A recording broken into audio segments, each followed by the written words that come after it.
In a world that moves at the speed of light, Oliver lived by the slow, steady rhythm of the trees. He was a carpenter, the kind of man whose clothes were permanently infused with the scent of sawdust and wood glue. Oliver worked alone in a small, basement workshop where the ceiling leaked when it rained and the fluorescent light hummed with a tired, rhythmic flicker. He had no family and no fortune. His only possessions were a set of antique tools inherited from his father and a deep, resonant voice that vibrated through the wooden walls when he hummed old folk songs to himself. One winter night, while the wind howled like a hungry wolf outside, Oliver was driving home from a late delivery on a remote mountain road. The heavy snow had reduced visibility to almost nothing, turning the world into a chaotic blur of white. Suddenly, through the freezing mist, a faint, pulsing light caught his eye. A luxury car had skidded off the black ice and slammed into an ancient oak tree. The hood was crumpled like paper, and smoke hissed as it met the falling snow. Without a second thought, Oliver pulled his rusted truck to a stop, the brakes screeching against the silence of the woods. When he reached the wreckage, he found a young woman unconscious behind the steering wheel. The smell of gasoline and burnt rubber filled the air. Her forehead was gashed, and warm blood was stained against her expensive silk dress. Oliver knew that in this lethal cold, she wouldn't survive until morning if he left her to find help. His phone had no signal, the bars on the screen mocking him in the darkness. With hands that were trembling from the cold but as precise as an artist's, he managed to pry the jammed door open. He pulled her from the car, wrapped her in a heavy wool blanket from his truck, and took her to the only place he knew, his warm workshop. All through that night, Oliver did not sleep. He kept the wood stove roaring, feeding it scraps of cedar and pine that filled the room with a comforting aroma. With warm water and clean rags, he washed the wound on her forehead and bandaged it with the care of a surgeon. The woman was burning with fever, her body shaking as she mumbled incoherent words in her sleep. Oliver sat by the makeshift bed he had built for her out of sanded planks and soft-moving blankets. To keep the shadows of the night at bay, he told her stories until dawn, stories about the resilience of wood, about trees that stand for 100 years through lightning and drought, and about how no axe can ever truly kill the spirit of the forest if the roots remain deep. The next morning, as soon as the sun broke through the clouds and the roads were cleared by the plows, Oliver drove her to the nearest medical center. He didn't wait for her to wake up or even ask for her name. He didn't want a reward or even a thank you. He simply made sure she was in the hands of the doctors and then vanished back to his workshop to finish a half-carved chair. To Oliver, it was a simple human duty, a quiet contract between souls, nothing more. But Oliver's own life was on the brink of collapse. For months, the economy had been harsh, and people preferred cheap, plastic furniture over his handcrafted masterpieces. His landlord, a greedy man named Mr. Thorne who had no heart for craftsmanship, had given him an ultimatum: pay all the back rent by the end of the month or lose the workshop and have his tools seized. Oliver worked until his fingers bled and his back ached, trying to sell his best pieces at the local market, but the shops were empty. He knew a miracle was unlikely. He spent his evenings looking at his father's lathe, wondering how he would survive without the smell of wood in his lungs. 3 months passed.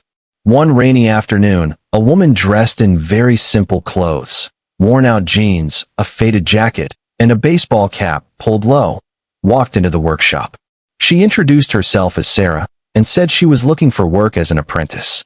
She looked tired, as if she had been traveling for a long time. Oliver initially refused, shaking his head as he sanded a piece of mahogany. "Child," he said softly, "I am sinking myself. I cannot pull you down with me. This place will be locked up in a week." But Sarah insisted. She said she didn't want money. She just wanted a roof over her head and to learn the art of working with her hands. She spoke of wanting to build something that lasted, something real. Moved by her persistence, Oliver gave her a broom. Sarah stayed for several weeks. She worked hard, sweeping the floors, sorting the screws, and listening intently to Oliver's lessons. He taught her how to feel the grain of the wood with her eyes closed and how to turn a rough, ugly trunk into a piece of art with nothing but a chisel and patience. During the quiet hours, Sarah asked strange, thoughtful questions about his dreams, and what he would do if he ever came into a great deal of money. Oliver always had the same answer, a sad smile touching his lips. If I had the means, I would build a school for orphan children. I would teach them how to create with their hands. Because a person who can create will never truly be poor in spirit. They would have a trade, a purpose, and a home. The day of the eviction finally arrived. Mr. Thorne marched in with 2 officers and a set of heavy padlocks. "Time's up, Oliver," he sneered, tossing a cardboard box onto the workbench. Oliver began packing his father's toolbox, his hands shaking as he touched the worn steel. Sarah stood in the corner, her face hidden in the shadows, watching silently. Suddenly, the roar of a powerful engine drowned out the sound of the rain. A sleek black limousine, polished to a mirror shine, pulled up in front of the grimy workshop. A man in a sharp, charcoal suit stepped out, carrying a leather briefcase. The landlord, smelling money, rushed toward the man with a fake, toothy smile, hoping for a new corporate tenant. But the man ignored him completely and walked straight to Sarah. He bowed slightly and said, "Madam, the documents are ready for your signature. The board has approved the acquisition." Oliver watched in stunned silence as Sarah took off her faded jacket and discarded the cap. Underneath, she wore a sophisticated silk blouse, and her posture changed instantly from a struggling apprentice to a woman of immense power. She turned to Oliver and smiled, a warm, radiant smile that he finally recognized from that snowy night. "Oliver," she said softly, "do you remember telling me that trees stand for 100 years? That night in the storm, when the world went dark, you were my oak tree. You didn't see a billionaire or a CEO. You just saw a person in need." Sarah, actually Elizabeth Alexander, was the heiress to one of the largest industrial and philanthropic empires in the country. She explained that after being discharged from the hospital, she had spent months searching for the man who had vanished after saving her. She didn't just want to write a check. She wanted to know if his kindness was a one-time act or the core of his being.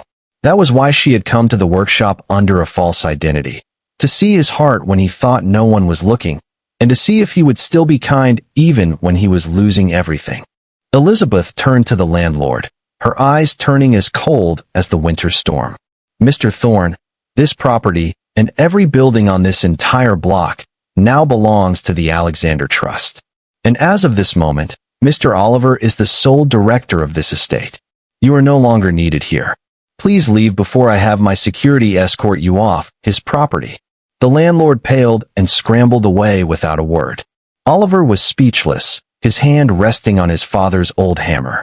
But the surprise wasn't over. Elizabeth opened the briefcase and pulled out a set of architectural blueprints. "According to your dream, Oliver, a foundation has been set up with a $10 million endowment to establish the Oliver Academy of Wood and Art. We start construction next month on the vacant lot next door. Tomorrow, you are no longer just a neighborhood carpenter struggling to pay rent. You are the master and founder for all those who want to learn how to build a life with their heart and hands. You gave me my life back, and now, I am giving you the tools to change thousands more." Oliver looked down at his calloused, stained palms, and then at the woman he had once saved. He realized that kindness is like a seed planted in the deep, dark soil.